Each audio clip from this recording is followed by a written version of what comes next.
ایک شخص جو کہ مصر میں موجود دریائے نیل میں کشتی چلاتا تھا، اس کا بیان ہے کہ میں دریائے نیل کے مغربی کنارے سے مشرقی کنارے اور مشرقی کنارے سے مغربی کنارے کی طرف سفر کرتا رہتا ہوں۔ ایک دن میں اپنی کشتی میں موجود تھا کہ ایک روشن چہرے والا پرہیبت بزرگ نے میرے پاس آ کر مجھے سلام کیا۔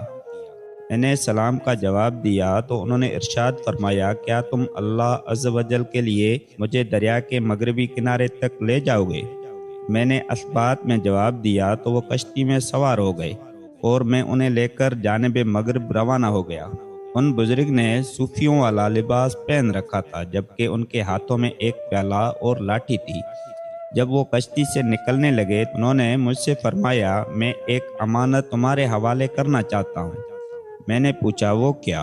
ارشاد فرمایا، کل جب ظہر کا وقت ہو تو تم مجھے اس درخت کے پاس مردہ پاؤ گے۔ عنقریب تم اس بات کو بھول جاؤ گے۔ جب تمہیں یاد آئے تو میرے پاس آ کر مجھے غسل دینا اور وہ کفن پہنانا جو میرے سر کے پاس موجود ہوگا۔ پھر نماز جنازہ پڑھ کر مجھے اس درخت کے پاس دفنا دینا۔ میرا یہ لباس، پیالہ اور لاٹھی اپنے پاس رکھ لینا۔ ایک شخص جو تمہارے پاس آ کر تم سے یہ چیزیں مانگے گا، انہیں اس کے حوالے کر دینا اور اسے حقیر نہ سمجھنا۔ ملاح کا بیان ہے کہ اس کے بعد وہ بزرگ مجھے چھوڑ کر چلے گئے اور میں ان کی باتوں پر حیران ہو گیا۔ وہ رات گزارنے کے بعد جب صبح ہوئی تو میں اس وقت کا انتظار کرنے لگا جس کا ان بزرگ نے فرمایا تھا۔ جب ظہر کا وقت آیا تو میں اس بات کو بھول گیا اور پھر مجھے عصر کے قریب یاد آیا۔ میں جلدی وہاں پہنچا تو ان بزرگ کو درخت کے پاس مردہ حالت میں پایا۔ ان کے پاس ایک نیا کفن موجود تھا جس سے مشک کی خوشبو آ رہی تھی۔ میں نے انہیں غسل دے کر وہیں کفن پہنا دیا۔ جب میں غسل دے کر فارغ ہوا تو کافی تعداد میں لوگ وہاں آ پہنچے، جن میں سے کسی ایک کو بھی نہیں جانتا تھا۔ ہم سب نے ان کی نماز جنازہ ادا کی اور انہیں اس درخت کے پاس دفن کر دیا جیسا کہ انہوں نے مجھے ہدایت کی تھی۔ اس کے بعد میں دریائے نیل کے مشرق کے کنارے پر واپس آ گیا اور رات کو سو گیا۔ جب صبح ہوئی تو ایک نوجوان میرے پاس آیا اور میں نے اس کے چہرے کو غور سے دیکھا کہ وہ گانے بجانے والوں سے تعلق رکھتا تھا اور ان کی خدمت کرتا تھا۔ اس نے باریک لباس پہن رکھا تھا، دونوں ہتھیلیوں پر مہندی لگی ہوئی تھی اور موسیقی کا آلہ اس کے بغل میں موجود تھا۔ اس نے مجھے سلام کیا، میں نے سلام کا جواب دیا تو اس نے کہا، اے ملاح تم فلاں بن فلاں ہو؟ میں نے اسبات میں جواب دیا تو اس نے کہا، تمہارے پاس جو امانت ہے وہ میرے حوالے کر دو۔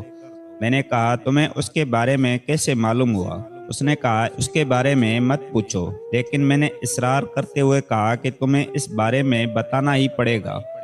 نوجوان نے کہا، میں اس کے علاوہ کچھ نہیں جانتا کہ گزشتہ رات میں فلاں تاجر کی شادی میں موجود تھا، جہاں ہم ساری رات ناچتے گاتے رہے یہاں تک کہ اذان فجر ہوئی اور اللہ عز و جل کا ذکر کرنے والے اس کے ذکر میں مشغول ہو گئے۔ میں آرام کرنے کے لیے سویا تو ایک شخص نے آ کر مجھے جگا دیا اور کہا، اللہ عز و جل نے اپنے فلاں ولی کی روح قبض فرما لی ہے اور اس کی جگہ پر تمہیں مقرر فرما دیا ہے۔ تم فلاں بن فلاں کشتی بان کے پاس جاؤ، کیونکہ اس مرحوم ولی اللہ نے اس کے پاس تمہارے لیے فلاں فلاں امانت رکھوائی ہے۔ ملاح کا بیان ہے کہ میں نے وہ چیزیں اس نوجوان کے حوالے کیں تو اس نے اپنے باریک کپڑے اتار کر میری کشتی میں پھینک دیے اور مجھ سے یہ کہنے لگا، یہ کپڑے جس پر چاہو صدقہ کر دینا۔ پھر اس نے مجھ سے اس بزرگ کا دیا ہوا پیالہ اور لاٹھی لی اور ان کا لباس پہنا اور مجھے اسی حال میں چھوڑ کر چلا گیا۔ میں اس سعادت سے محرومی پر رو رہا تھا۔ رات تک میں روتا رہا۔ جب رات کو سویا تو خواب میں دیدار باری تعالیٰ سے مشرف ہوا تو خداوند کریم نے ارشاد فرمایا، اے میرے بندے، کیا تجھ پر یہ بات گراں گزری ہے کہ میں نے اپنے ایک گناہ گار بندے پر فضل و کرم کرتے ہوئے اسے اپنے طرف رجوع کرنے کی توفیق عطا فرمائی ہے؟ یہ تو میرا فضل ہے، میں اپنے بندوں میں سے جسے چاہتا ہوں عطا فرماتا ہوں، اور میں بہت زیادہ فضل فرمانے والا ہوں۔